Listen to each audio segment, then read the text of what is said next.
Then I took hip bone in this region, then I took muscles in this region, and some information about the blood vessels. So, okay, let's see, Bismillah. These were your objectives. Now, yes, so we have taken the thigh, bone, head, neck, greater trochanter, lesser trochanter.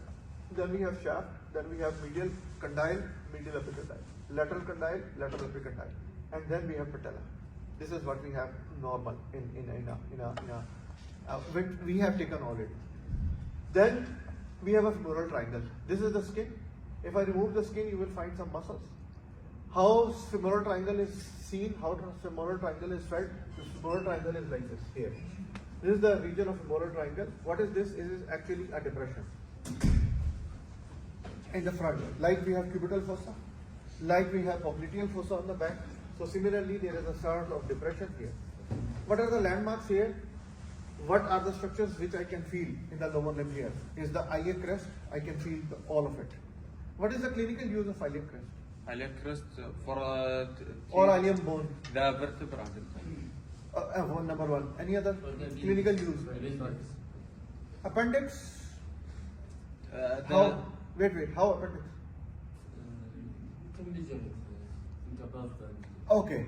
McBurney's point. Yes. Okay. Good. Another. The anterior spine bit. You have done heme and immune block. Yes. Yeah. Lymph nodes. When I need to have the bone marrow sample, this is the site. This is the site to get a bone marrow because it's a flat bone, superficial, no other things. So I can go there and get bone marrow samples. So that is a very important. Okay. So it's not true that they take from vertebra bone, the bone marrow. Vertebra is very deep. From where the body is still in front. How I can reach? Oh, so deep. So it is very easy target here. Very easy target. We have a bone marrow needle, especially. What about transplantation? That is not by the bone. That is not in the bone. That is going IV. No, I mean they take bone marrow For sample. From the iliac bone. Okay. For the iliac bone. Yes. They take it. Okay. Then we have anterior superior iliac spine, which is really palpable. Then we have the whole iliac crest, which is palpable. The whole iliac bone, if I crest.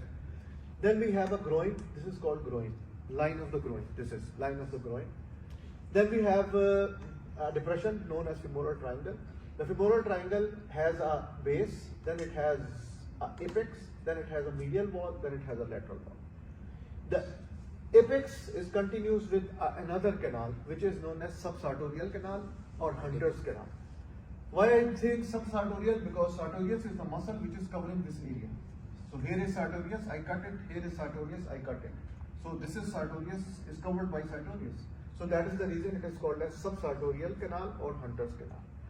Then this Hunter canal will finish where? At the level of opening, known as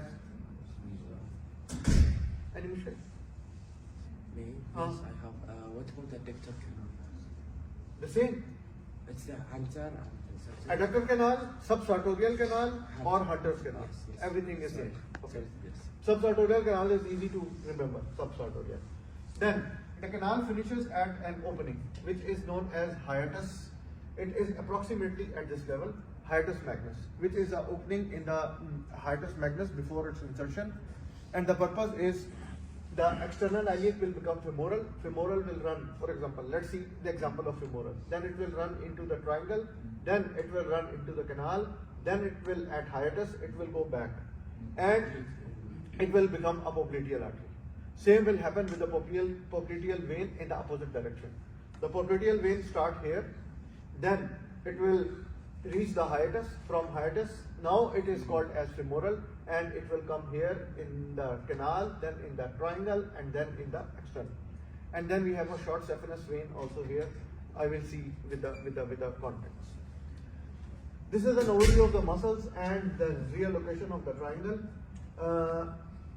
This is the back of the thigh. You have done, it has two big regions, a gluteal region, and then we have hamstring muscles or the posterior compartment of thigh.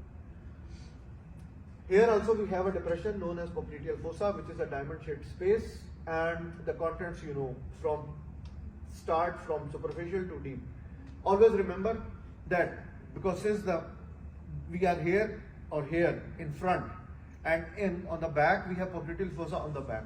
So you should be very careful. What is anterior should be the deepest structure in the popliteal fossa. Understanding my point? Understanding my point? Yes, yes. Because here we are superficial. This is the anatomical position. Yes. So this is the fossa on the back. So the structure which is the most anterior Is is the not to the deepest. skin. Yes. It's not near to the skin. It is near to the To anterior popliteal. or bony parts. Yes. Understand? This is the point. Then, here is the inguinal ligament. In the mid-inguinal point, if I draw an imaginary line, I reach the hiatus. And from the hiatus, this is roughly the course of femoral artery. And when I make it dotted, it means now it has gone back. And now it is as popliteal artery. And this is what you know already. Okay. Let's see another one. Yesterday we did not touch much about the superficial fascia and deep fascia, so I need to give you some. Superficial fascia, of course, the skin has cutaneous nerve and superficial veins. Then superficial fascia, superficial fatty layer and deep membranous layer. The fascia has two layers here. Usually we have here skin, then we have superficial fascia, then we have directly deep fascia. What is the superficial fascia? Usually the fat, subcutaneous vessels and other structures. Here we have superficial fascia, here we have superficial fascia and which is composed of two layers, superficial fatty layer and deep membranous layer. And then we have fascia lata. Okay? Both are continuous with the corresponding layer of the anterior abdominal wall. This is anterior abdominal wall. From here, everything is same going into the thigh. Both the layers. Then what happens? The two layers are most distinct, separable in the uppermost part of the thigh, near the groin. Then the cutaneous nerve vessels, you know that. Then we have deep fascia, which is labeled here as fascia lata. It envelops the whole thigh. When I say envelops, it means like a sleeve. So it is all around and it is going to cover the thigh. Then it has a special feature known as iliotibial tract or iliotibial band. Some books say no problem. Then it contains a saphenous opening. You know many things now about the saphenous opening. This also, the fascia lata gives you areas like here, areas like here, areas like here, like intermuscular bands or intermuscular septum, which divides. The posterior one is not well defined, but still we have three big compartments: anterior compartment, posterior compartment of thigh, and the medial compartment of thigh. They have separate nerves and blood vessels. The anterior has femoral, the medial has obturator, and the posterior has sciatic. Okay? The anterior same as lateral. We usually say is that anterior. So anterior, I'm saying of the compartments. Okay? Yes. Anterior, posterior, and medial. The anterior is the extensors of the knee. Posteriors are hamstrings, and medial is adductors. Adductor longus, brevis, magnus, and pectineus, and gracilis. Okay. Now, yesterday I talked about this line, but I saw your faces were like blank. So I make a new slide here. Superficial fascia has two parts. I told you has two layers. Number one, the first is called Kemper's fascia. It is superficial fatty layer. It is same as any other fascia in the body and it contains lot of fat. Then deep part of the superficial fascia. So we have superficial fascia in two layers. Then we have deep fascia. Here we are talking about deep membranous layer of fascia scarpa. They have different names. Kemper fascia, the superficial layer. The deep layer is called fascia scarpa. Fascia scarpa is continuation of the abdominal fascia. Here is the name of abdominal fascia. It is loosely attached to the underlying deep fascia of the thigh. Then, except at the inguinal ligament. What happens there is it attached to a horizontal line known as Holden's line, 3 inches lateral to the pubic tubercle. Here is inguinal ligament. This is anterior supraortic spine, pubic tubercle. Anterior supraortic spine, pubic tubercle. See this line. See this line, Holden's line. When I bend my thigh like this, I have a line of groin. This is the line where this Holden's line is existing. Okay? What it shows, the crease of the skin of the groin caused by the flexion of the thigh, this is the location. It is formed by the joining the deep fascia of thigh, fascia lata, and membranous layer of the superficial fascia. The membranous layer of the superficial fascia. So this is the point of joining. And that is the reason when I have abdominal injuries leading to leakage of urine outside, maybe bladder, maybe urethra, then what happens? It is expected that it should go subcutaneous here down, but it will not go because the Holden's line is there, a junction between superficial fascia and deep fascia. So it will not allow to trickle more. So that will go back into the perineal surface and perineal areas. When you will do the perineum, you will learn about it. Is it clear now? Yep. Yes. Okay. Then deep fascia lata. Last day we also missed iliotibial tract. So let's do it. Iliotibial tract. It encloses the thigh, the whole fascia lata. Fascia lata is a thick structure which is like a sleeve covering all the muscles and all the structures. It also gives you intermuscular septum. Then it has a modification on the lateral side which is still the thickest band. Fascia lata is thick itself. Then it has a modification which is still thicker and that is known as iliotibial tract. Some books say iliotibial band, no problem. So divides, okay. Iliotibial tract is the lateral thickening of deep fascia, 2 inches wide band, like here you can see. Here. This is iliotibial tract. Yes. Just to give an illustration. This is the actual plastic model which is showing you the iliotibial tract, this thick part of the fascia. It is around 2 inches wide, like, you know. Then it starts from tubercle of the iliac crest. Tubercle of the iliac crest, and then it goes to the lateral condyle of tibia. On the lateral side, lateral condyle of tibia. Then the tensor fascia lata, 2 muscles, tensor fascia lata and gluteus maximus. This is gluteus maximus. And here is tensor fascia lata on the front. So this and this insert into this iliotibial tract, 2 muscles. One from here, one from here. One from here, one from here, to keep it tense like. So the function is to stabilize the knee in extension and partial flexion. And I told you all the movements of the hip and all the movements of the knee yesterday. Yes. If you have still queries, I can do it again. Okay. Saphenous opening you are familiar with now. Yes. Only except you have cribriform fascia. So cribriform fascia looks like this. It's not an opening. It's of course an opening, but it is covered with a fascia, which is known as cribriform fascia. And yesterday I told you the fascia is a thin sheet with multiple small openings. Any such type of structure in the body is known as cribriform. So here it is known as cribriform fascia. Like if you have a cribriform plate of ethmoid bone, it has multiple openings, if you remember. Okay, the other name is cribriform fascia is Hasselback fascia. It is the perforated thin deep fascia covering the saphenous opening in the thigh. So other relations with the saphenous opening, you know, the contents and the vessels from the theoretical part. Here you can see the abdominal 3 fascia you can see very clearly. Number 1, see, I have removed the skin from here. So once you remove the skin, you will land up onto the fatty layer of superficial fascia, and the name is Kemper's fascia. Then you remove this, you will go into the deep layer of superficial fascia, which Scarpa fascia. Then you go deep, you will find this green covering, which is really the fascia lata. Now clear? Yes. Good. Here is the pathway of great saphenous vein. Yesterday I just told you, if I have a big picture, I can show you. Okay, let's do it here. On the foot we have a dorsal venous arch, like we have dorsal venous arch on the hand. It gives you 2 veins, like here basalic and cephalic. So here it will give you great saphenous vein, and on the lateral side short saphenous vein. This is the pathway of great saphenous vein. It is going vertically upward, then it is just behind the knee, and then it is again going upward in the thigh until it reaches the saphenous opening, where it will go deep through the cribriform fascia and land up into, to drain into the femoral vein. This is the rough pathway. What is the clinical significance of this vein? Varicose veins, okay. They insert to the heart. To the heart, how? They From, pull it like this. no, they insert something and They remove the vein.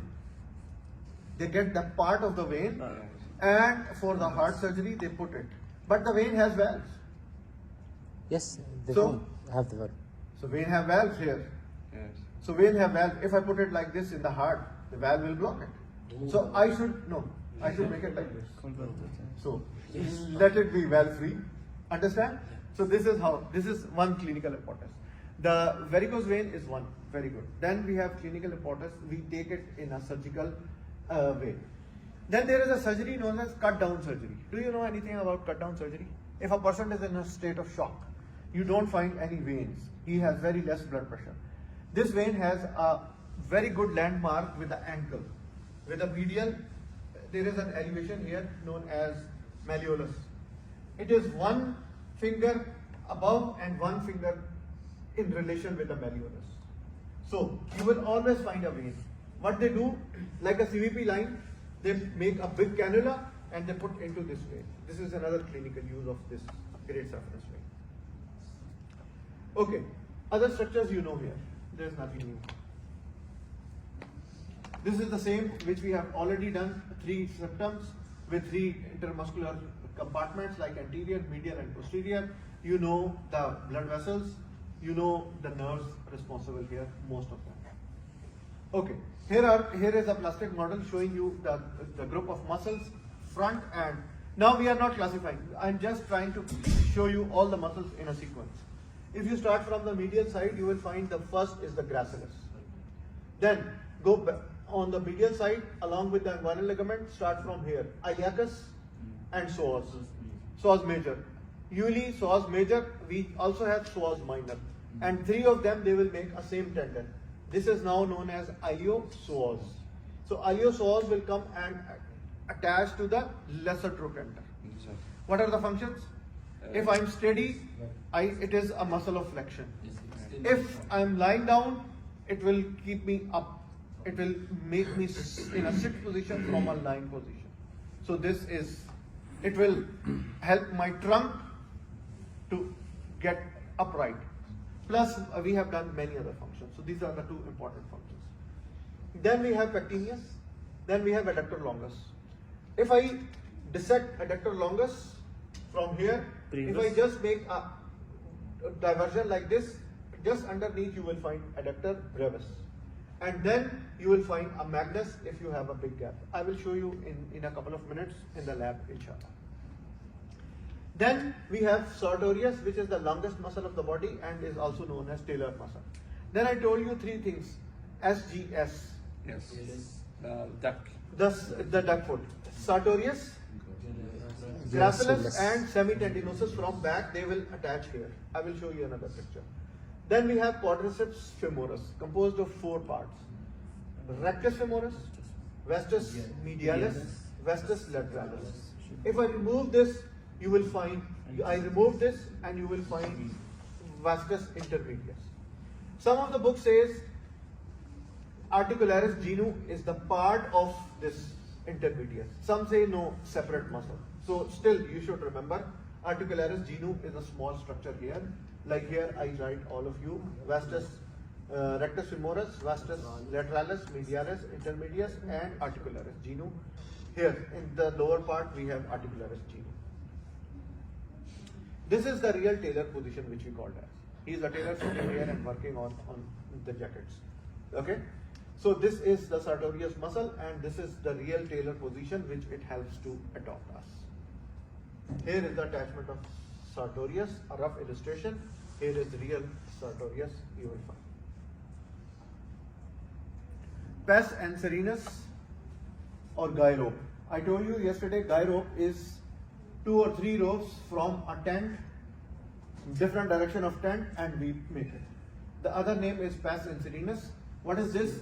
3 tendons here. SGS. Yes, SGS. Three tendons here, semitendinosus, gracilis and sartorius tendon, and they collectively known as pes anserinus. Before insertion, they also have a bursa. Sometimes you have pain in the medial side of the knee if you are walking more or something. So this is what is happening. We have bursa here. It can give you bursitis. So it is known as pes anserina bursa or pes anserina bursitis. It's medial or lateral? It's medial. Here. The lateral is iliotibial tract. Yeah. I told you just now. The lateral is iliotibial tract. The medial is 3. See, sartorius coming from here. Gracilis.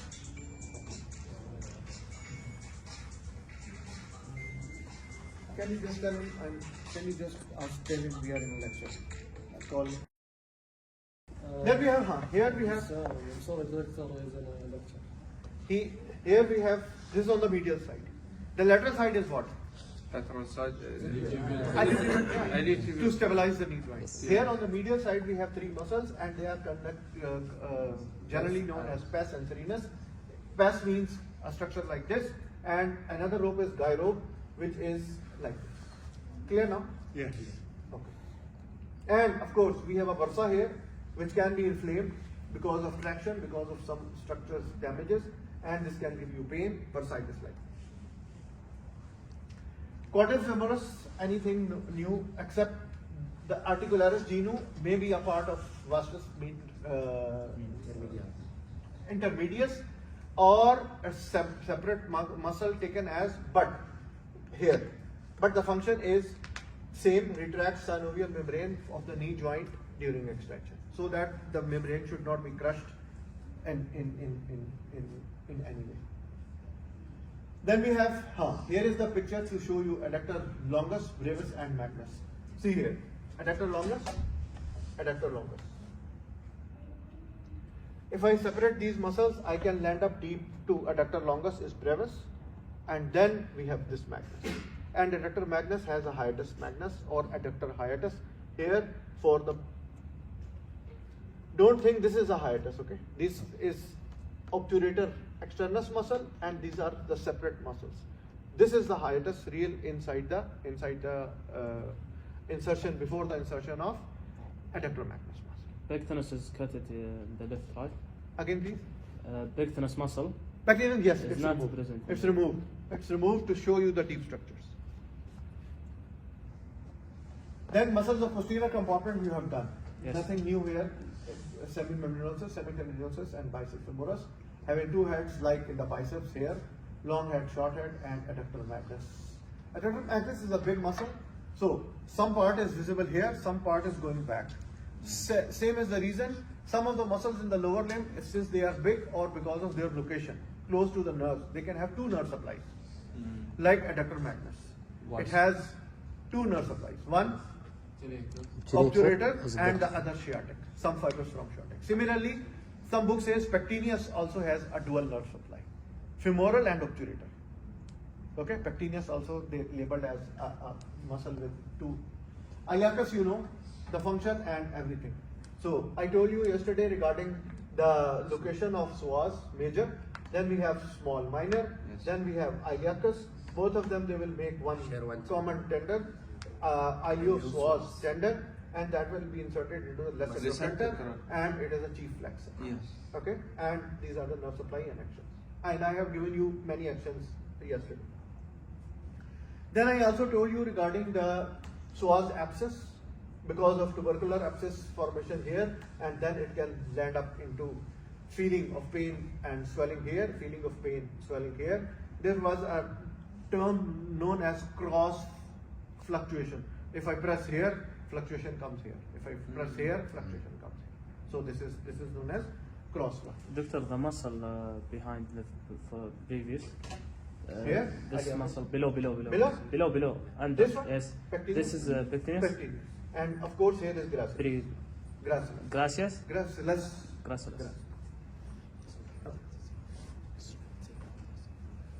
Okay. Femoral triangle, you have done it. Nothing new here. Okay. Yes, we have done what is in the roof and the skin and superficia, deep fascia. You know the content from the previous lecture. Yes. No issues. Okay. Then femoral triangle. Here we have. Yes, femoral sheath. Some information about the femoral sheath. Here is the inguinal ligament. It is one of the content of femoral triangle. It has 2 layers: anterior layer, posterior layer, or anterior wall, posterior wall. Posterior is iliacus fascia, here fascia transversalis. So both of them like this, This is a roughly 3D image of the femoral sheath. You can see femoral triangle, you can see femoral sheath, and you can see femoral canal. You can see separate compartment for vein, separate compartment for artery, like this, this, and this. And you can see femoral nerve is lying outside the sheath here also. Femoral nerve is lying outside the sheath. Then, three compartments are like, if you see from the top, the three compartments are like this. Here. One is femoral, the most medial is known as femoral canal. When it is all this structure, we call this as canal. If we label only this area, the central part, the top part, it is femoral ring. Femoral ring is covered with femoral septum, a layer to close. The female pelvises are broader, so that is the reason the canal is bigger. Femoral canal is bigger or greater in size in females pelvises, and that is the reason femoral hernia is more common there. So F for female, F for femoral hernia, try to. Male have inguinal hernia more common. Okay, and I told you the locations, one behind, below and medial, one above and lateral to the. Other relations of this femoral canal, it has an inguinal ligament. These are the relations. Then it has on the inferior aspect, back aspect, it has pectineus with pectineal fascia, and on the medial side it has a ligament, another known as lacunar ligament. It has a lymph node of Cloquet inside, which is responsible for draining the glands and clitoris, and you can find a lymph node here. This can happen.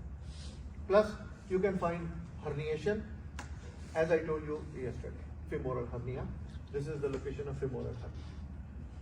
Below and Medial. just medial to the inguinal ligament, the insertion of inguinal. Above one blood. Yes, the other one. Adductor or subsartorial canal is an intermuscular space here. In the middle, 1/3 of the medial side of the thigh, apex of the femoral triangle, it is the continuation until the hiatus magnus, which is an opening here. 8 to 10 centimeter, and it varies with the height of the person, of course. Then, triangular and cross section here. How you find adductor canal? This is the shape of adductor canal. When I say subsartorial, it means my sartorius is crossing the canal. So, here, if you see this picture, see here, sartorius. I remove the sartorius, so here is the canal. Subsartorial, yani on the back of sartorius. Then it is triangular in cut section. What are the relations? Adductor longus with adductor magnus. Here, think like this. Then we have canal. Then we have subsartorial. So here is the sartorius, and here is the femur bone with vastus medialis. So here we have vastus medialis.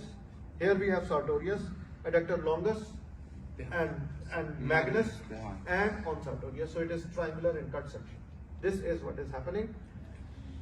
Femoral artery, femoral vein, saphenous nerve, and obturator anterior and posterior divisions are the contents. What is the importance? Femoral artery surgeries are approached from this area. If I have a bullet shot injury or something and I have to stop the bleeding in the lower limb, I should reach directly here. The artery is very easy to find. Block it, you will stop the bleeding. Or if you have another surgeries like popliteal surgeries or something, then you can approach through this area. So this is the clinical importance.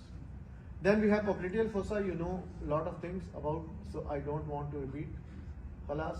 And sometimes we have problem in the upper limbs. We can take blood pressure in the lower limb, but with a special cuff. Don't use the same apparatus. Okay. Then we have femoral pulse here. We have popliteal pulse here, and we have popliteal aneurysms are also common. The big dilated structures like aortic aneurysm, we have popliteal aneurysms. Popliteal ultrasounds are usually done to see the blood supply of the lower limb, including femoral. Still, I have some self studies slides which are probably, if they are, you are interested to read, you can read about cutaneous nerves, how they are supplied here. I don't think it is your objective, or I have really no idea. Thank you very much. Thank you. Okay.